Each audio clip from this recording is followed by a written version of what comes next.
ഷിഖരുദ്രം. രചന Jubi Jupiter.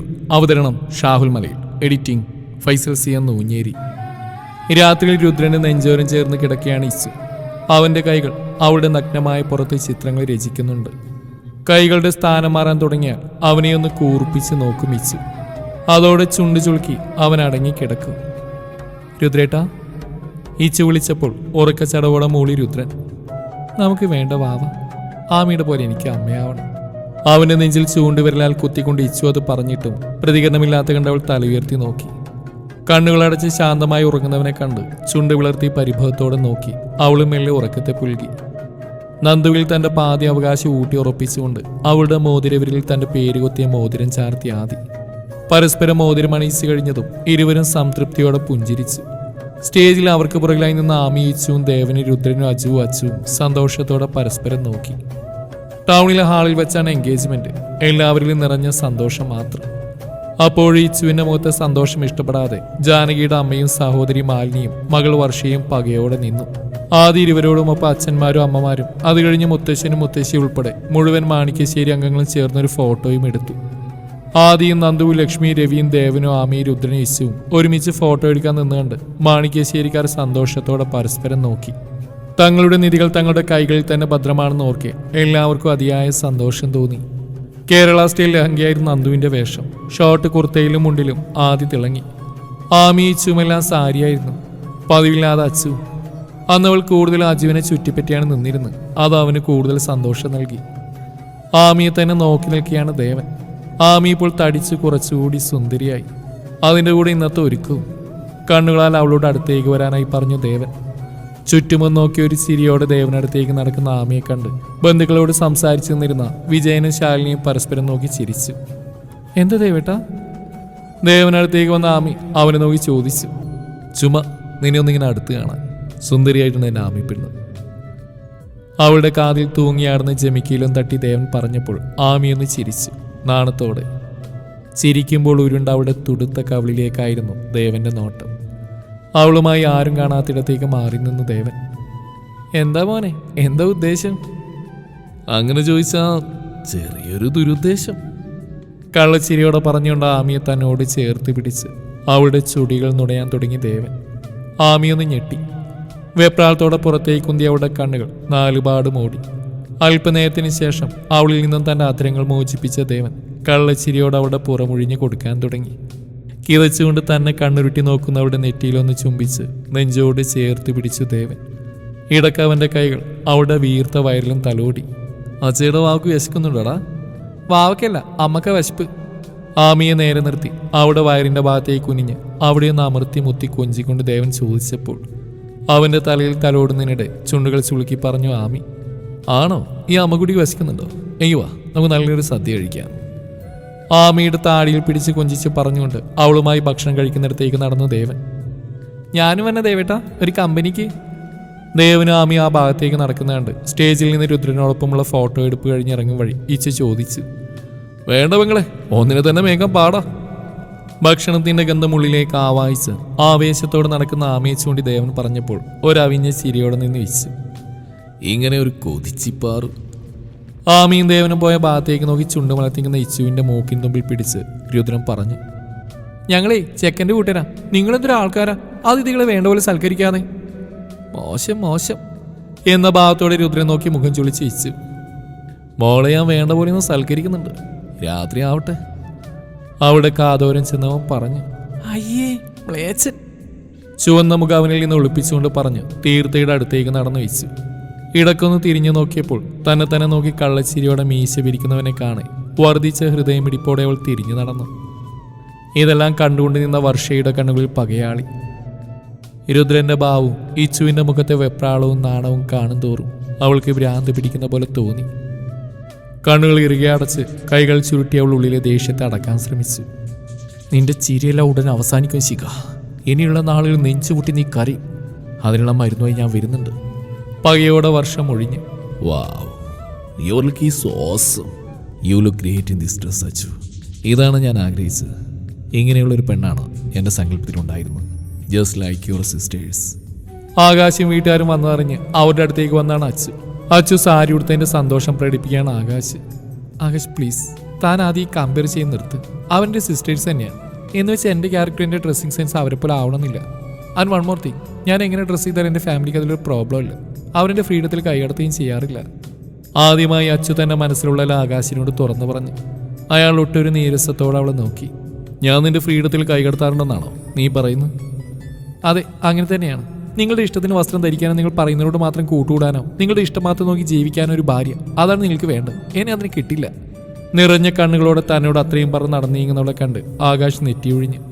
അയാളുടെ കണ്ണുകൾ ഒട്ടൊരു നിരാശയോടെ അച്ചുവിനെ പിന്തുടർന്നുകൊണ്ടിരുന്നു. നിശ്ചയം കഴിഞ്ഞ് എല്ലാവരും തിരിച്ച് വീട്ടിലേക്കെത്തി. ആളും ആരവങ്ങളെല്ലാം മടങ്ങി. ഇപ്പോൾ മാണിക്യശ്ശേരിക്കാർ മാത്രം അവശേഷിച്ചു. ഹാളിൽ ഇന്നത്തെ ചടങ്ങിനെക്കുറിച്ചുള്ള അഭിപ്രായങ്ങൾ പങ്കുവെക്കുകയാണ് മുതിർന്നവർ. ആമിയും നന്ദു ഇച്ചുവും പതിവ് പോലെ ലൂഡോ കളിക്കുകയാണ്. വസ്ത്രം മാറ്റി ഫ്രഷായി ഒരു ഉറക്കം കൂടി കഴിഞ്ഞാണ് ഈ ഇരുത്തം. രുദ്രനും ആദിയും ദേവനും അച്ചുവും ഉമ്മറത്ത് കാര്യമായ സംസാരത്തിലാണ്.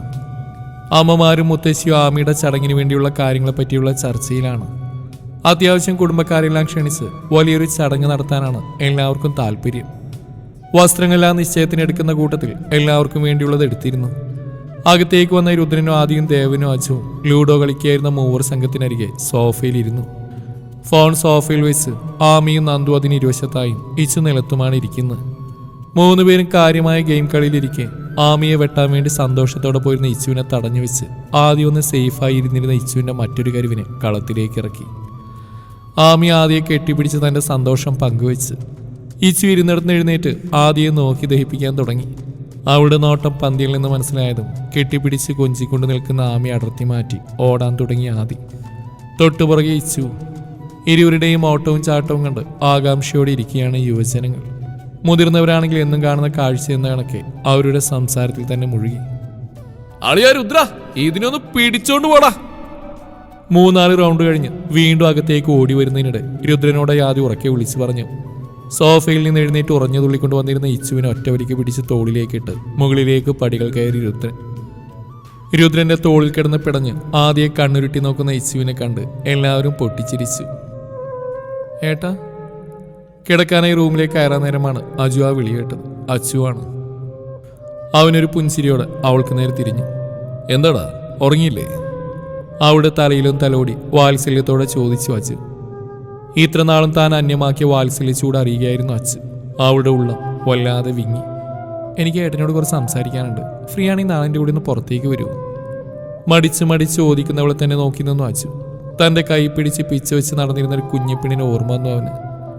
ആ കുരുന്ന് നിന്ന് വളർന്നു വലുതായി തൻ്റെ മുമ്പിൽ. അതിനിടയിൽ തങ്ങളിൽ നിന്നകന്ന് അവൾ ഉണ്ടാക്കിയെടുത്ത മറ്റൊരു ലോകം. ചിന്തക്ക് കാട് കയറിയപ്പോൾ കണ്ണുകളൊന്ന് ഇറുകെ അടച്ചു അച്ചു. പിന്നെന്താ, ഏട്ടൻ വരാം, എപ്പോഴാണെന്ന് പറഞ്ഞാൽ മതി. അച്ചുവിൻ്റെ കവിളിലായി തട്ടി അത്രയും പറഞ്ഞ് അച്ചു റൂമിലേക്ക് പോയി. ഒരു നിശ്വാസത്തോടെ അച്ചുവും തിരികെ നടന്നു. രുദ്രൻ നിലത്തിരുത്തിയപ്പോഴേ പിണങ്ങി തിരിഞ്ഞ് നിൽക്കാൻ തുടങ്ങിയതാണ് ഇച്ചു. കവിളും വീർപ്പിച്ച് നിൽക്കുന്നുണ്ട് ഒരു ചിരിയോടാവും ബാത്റൂമിലേക്ക് കയറി. രുദ്രൻ തിരിച്ചിറങ്ങുമ്പോൾ ആള് ബെഡിൽ കമിഴ്ന്ന് കിടക്കുകയാണ്. ചൂണ്ടുവിരൽ കൊണ്ട് ബെഡ്ഷീറ്റ് ചുരണ്ടുകയും ശബ്ദമില്ലാതെ എന്തൊക്കെയോ പിറുവിറുക്കുകയും ചെയ്യുന്നുണ്ട്. ഒരു ചിരിയോടെ ടവൽ കസേരയിൽ വിരിച്ചിട്ട് ഇച്ചുവിനെ പൊക്കിയെടുത്ത് ബെഡിലിരുന്ന് രുദ്രൻ. ഇച്ചു ഇപ്പോൾ രുദ്രന്റെ മടിയിലാണ്. എതിർപ്പൊന്നും കാട്ടാതെ ഇരിക്കുന്നുണ്ടെങ്കിലും മുഖം ഇപ്പോഴും വീർത്തിയിട്ടിരിക്കുകയാണ്. എൻ്റെ പാറു നല്ല പിണക്കത്തിലാണല്ലോ. എന്തിനാ എന്നെ ഇങ്ങോട്ട് കൊണ്ടുവന്നേ? അതോ, ഞാനെൻ്റെ കുഞ്ഞിനെ വേണ്ട വിധം സൽക്കരിക്കാൻ കൊണ്ടുവന്നതാ. അത്രയും നേരം മുഖം വീർപ്പിച്ച് കണ്ണുകൾ കൂർപ്പിച്ചിരുന്നവളുടെ മുഖം ഒറ്റ നിമിഷം കൊണ്ട് അരുണാഭമായി. കവിളുകൾ രണ്ടും വിടർന്നു വന്നു. ഒട്ടൊരു നിമിഷത്തിന് ശേഷം തല താഴ്ത്തിയവളുടെ മുഖം ഒരു കള്ളച്ചിരിയോടെ തനിക്ക് നേരെ ഉയർത്തിയവൻ. നാണം വന്നോ എൻ്റെ പാറുകുട്ടിക്ക്? ഈച്ചു ഒരു ചിരിയോടെ അവൻ്റെ നെഞ്ചിലേക്ക് മുഖം പൂഴ്ത്തി. ഈച്ചുവിന് അപ്പോഴാണ് ആ കാര്യം ഓർമ്മ വന്ന്. തല ഉയർത്തി അവനെ കൂർപ്പിച്ച് നോക്കി പുച്ഛത്തോടെ മുഖം തിരിച്ച് ഇച്ചു. ആഹാ, അത്ര കായോ? പുച്ഛത്തോടെ മുഖം തിരിച്ചവളെ ഇക്കിളിയിടാൻ തുടങ്ങി രുദ്രൻ. അതുവരെ മുഖം വീർപ്പിച്ചിരുന്നവളുടെ പൊട്ടിച്ചിരിയുടെ അലകൾ ആ റൂമിനുള്ളിൽ മുഴങ്ങി. ചിരിച്ച് ക്ഷീണിച്ച് ഇച്ചു ബെഡിലേക്ക് മലർന്നു കിടന്നതും ഒരു ചിരിയോടെ അവളിലേക്ക് ചാഞ്ഞ രുദ്രൻ. ചിരിയുടെ ഒടുവിൽ ആഞ്ഞൊന്ന് ശ്വാസം വലിച്ച് രുദ്രന്റെ മുഖത്തേക്ക് നോക്കി ഇച്ചു. അവനിലെ ഭാവം കണ്ട് ഉമിനീരിറക്കി. പ്രണയത്തോടൊപ്പം അവൻ്റെ കണ്ണിൽ തെളിഞ്ഞു കണ്ട മറ്റൊരു ഭാവം അവളിൽ വിയർപ്പ് കണങ്ങളെ സൃഷ്ടിച്ചു. രുദ്രേട്ടാ. പ്രണയത്തിൻ്റെ പല ഭാവങ്ങളും ഒളിപ്പിച്ച് നീലക്കണ്ണുകളോടെ തന്നിലേക്ക് താഴ്ന്നു വരുന്നവനെ കണ്ട് ഇച്ചു കിതപ്പോടെ വിളിച്ചു. രുദ്രൻ അത് കേട്ടില്ല. അവൻ്റെ കണ്ണുകളും ശ്രദ്ധയും അവളുടെ വിറക്കുന്ന അധരങ്ങളിലായിരുന്നു. ഒട്ടൊരു നിമിഷത്തിന് ശേഷം അവൻ അവളുടെ കീഴ്ചുണ്ടിനെ കടിച്ചെടുത്ത് നുണയാൻ തുടങ്ങി. ചുണ്ടുകളാൽ അവളുടെ ചൊടികളിലെത്താൻ ആവോളം നുകർന്നെടുത്ത് അവൻ്റെ നാവുകൾ അവയെ തഴുകാൻ തുടങ്ങി. എപ്പോഴോ ഇരുവരുടെയും നാവുകൾ തമ്മിൽ കെട്ടിപ്പിണഞ്ഞു. കാലുകൾ തമ്മിൽ ഉരസി. രുദ്രന്റെ കൈകൾ അവളിലൂടെ ഒഴുകി നടന്നു. ദീർഘനേരത്തിന് ശേഷം ചുണ്ടുകൾ തമ്മിൽ അകന്നു മാറിയപ്പോൾ കിതപ്പോട് അവിടെ മാറിലേക്ക് ചാഞ്ഞു രുദ്രൻ. അവന് തന്നിലേക്ക് കൂടുതൽ ചേർത്ത് പിടിക്കുമ്പോൾ അവളുടെ ഉള്ളിലും പല മോഹങ്ങളും ഉദിച്ചു തുടങ്ങിയിരുന്നു. രുദ്രന്റെ കണ്ണുകൾ വിടർന്നു. അവളുടെ കണ്ണുകൾ അവൻ അവളിലേക്ക് ക്ഷണിക്കുകയാണെന്ന് മനസ്സിലായ രുദ്രൻ ആവേശത്തോടെ തല ഉയർത്തി വീണ്ടും ആ ദളങ്ങളെ നുകർന്നു. ഒടുവിൽ എപ്പോഴോ തളർന്നു അവളിലേക്ക് വീഴുമ്പോൾ അവനെ പ്രണയത്തോടെയും സംതൃപ്തിയോടെയും ചേർത്ത് പിടിച്ചിരുന്നു ഇച്ചു. എന്താ പാർക്കുട്ടിയുടെ പിണക്കെല്ലാം മാറിയില്ല അല്ലേ? രുദ്രൻ ചോദിച്ചപ്പോൾ കുറുമ്പോടെ ഇല്ല എന്ന് തലയാട്ടി ഇച്ചു. ആണോ? പറയണ്ടേ, ഇപ്പൊ മാറ്റിത്തരാം പറഞ്ഞുകൊണ്ട് തന്റെ താടി രോമങ്ങളാൽ അവളുടെ കഴുത്തിൽ ഇക്കിളിയിടുന്നവനെ പൊട്ടിച്ചിരിയോടെ ചേർത്ത് പിടിച്ചു ഇച്ചു. വീണ്ടും ഒരു പ്രണയമഴ. പുലരുവോളം ഇരുവരും മത്സരിച്ച് പ്രണയിച്ചു. എന്താച്ചു? എന്താണെങ്കിലും ഏട്ടനോട് പറഞ്ഞു. തീരത്തെ ആഞ്ഞു പുൽകുന്ന തിരയിലേക്ക് തന്നെ കണ്ണു നട്ടു നിൽക്കുന്ന അച്ചുവിന്റെ തോളിലും തട്ടി അജു പറഞ്ഞു. വൈകുന്നേരം ആയതുകൊണ്ട് തന്നെ അത്യാവശ്യം തിരക്കുണ്ടായിരുന്നു. എല്ലാവരും തങ്ങളുടെ ഒഴിവു സമയം മനോഹരമാക്കുന്ന തിരക്കിലാണ്. അജു വീണ്ടും അച്ചുവിന്റെ മുഖത്തേക്ക് നോക്കി തലതാഴ്ത്തി നിൽക്കുകയാണ്. അഹങ്കാരിയായ ആരെയും വിലവെക്കാത്ത അച്ചുവല്ല തന്റെ മുന്നിലുള്ളതെന്ന് അജുവിന് മനസ്സിലായിരുന്നു. അവൾക്കിപ്പോൾ തന്റെ കരുതൽ ആവശ്യമാണെന്ന്. അച്ചുവിന്റെ തോളിലൂടെ കൈ ചേർത്ത് ആ മണലിലൂടെ നടക്കാൻ തുടങ്ങി അച്ചു. നിറഞ്ഞ കണ്ണുകൾ ഇറുകെ അടച്ച് അജുവിനെ നോക്കി അച്ചു പറയാൻ തുടങ്ങി. ആകാശ്, എനിക്കയാൾ ഒട്ടും ആക്സെപ്റ്റ് ചെയ്യാൻ പറ്റുന്നില്ല ഏട്ടാ. അജു അവളെ നോക്കി നടത്തി നിർത്തി. അയാൾക്ക് വേണ്ടത് അയാളുടെ ഇഷ്ടങ്ങളനുസരിച്ച് ജീവിക്കുന്ന ഒരു ഭാര്യയാണ് ഏട്ടാ. ഏതിനും റെസ്ട്രിക്ഷൻ. അത് പാടില്ല ഇത് പാടില്ല എന്നെല്ലാം പറഞ്ഞ് ഇത്ര നാളെ അയാളെന്നെ കളിപ്പാവയാക്കി. ഒരുപക്ഷെ ആകാശിനുള്ള പ്രണയത്തിൽ ഇതൊന്നും ഞാൻ അത്ര കാര്യമാക്കിയില്ല. പക്ഷേ ദിനം പ്രതി ഇതെല്ലാം കൂടി വരിക. ഈച്ചുവിനെ ആമിയും വെച്ചെന്നെ കമ്പയർ ചെയ്ത് ടോർച്ചർ ചെയ്യല ഇപ്പം അയാളുടെ സ്ഥിരം പണി. മടുത്തു ഏട്ടാ എനിക്ക്. ഞാൻ എൻ്റെ വ്യക്തിത്വം തന്നെ നഷ്ടപ്പെടുത്തിക്കൊണ്ടിരിക്കുക. ഇനി അയാൾ പറഞ്ഞ അനുസരിച്ച് ജീവിക്കാൻ എനിക്ക് പറ്റില്ല. എൻഗേജ്മെൻറ്റ് കഴിഞ്ഞപ്പോഴേ ഇങ്ങനെ, അപ്പോൾ കല്യാണം കഴിഞ്ഞാൽ? അച്ചുവൻ നിർത്തി. അജു അവളെ തന്നെ നോക്കി നിൽക്കുകയാണ്. അവളാകെ ക്ഷീണിച്ചു എന്ന് തോന്നിയവൻ ആകാശിനെ കുറിച്ച് ഓർത്ത് ഉള്ളിൽ പതഞ്ഞു വരുന്ന വിദ്വേഷം കഷ്ടപ്പെട്ട് അടക്കി നിർത്തി. എനിക്ക് കല്യാണം വേണ്ട ഏട്ടാ, ഇനിയും വയ്യ എനിക്ക്. അച്ഛനോട് ഇതൊന്നും പറയാനുള്ള ധൈര്യം എനിക്കില്ല. അല്ലെങ്കിൽ അത് പറയാൻ മാത്രമുള്ള അടുപ്പം ഞാൻ തന്നെ ഇല്ലാതാക്കി. ഏട്ടൻ എന്നെ മനസ്സിലാക്കണം. പൊട്ടിക്കരയുന്ന അച്ചുവിനെ തൻ്റെ നെഞ്ചോട് ചേർത്ത് പിടിച്ചു അച്ചു. അവൻ്റെ കണ്ണുകൾ നിറഞ്ഞു. തൻ്റെ വിരൽ തുമ്പിൽ പിടിച്ച് പിച്ച വെച്ച് നടന്നവളാണ്. ഈച്ചുവിനെയും ആമിയേക്കാളും മുന്നേ തൻ്റെ നെഞ്ചിൻ്റെ ചൂടേറ്റ് ഉറങ്ങിയിരുന്നവളാണ്. പിന്നീടൊരു പ്രായം കഴിഞ്ഞപ്പോൾ അവൾ എല്ലാവരിൽ നിന്ന് അകന്നു. തന്നിൽ നിന്നും എല്ലാത്തിനും കൂടെ നിന്നിരുന്ന അമ്മയെ മാത്രം മതിയായിരുന്നു അവൾക്ക്. തെറ്റി ചൂണ്ടിക്കാണിക്കുന്നവരെല്ലാം അവൾക്ക് ശത്രുക്കളായി. അതിൽ ഞാൻ. കണ്ണുകൾ ഇറുകിയടച്ച് കണ്ണുനീരിനെ സ്വതന്ത്രമാക്കി അച്ചു.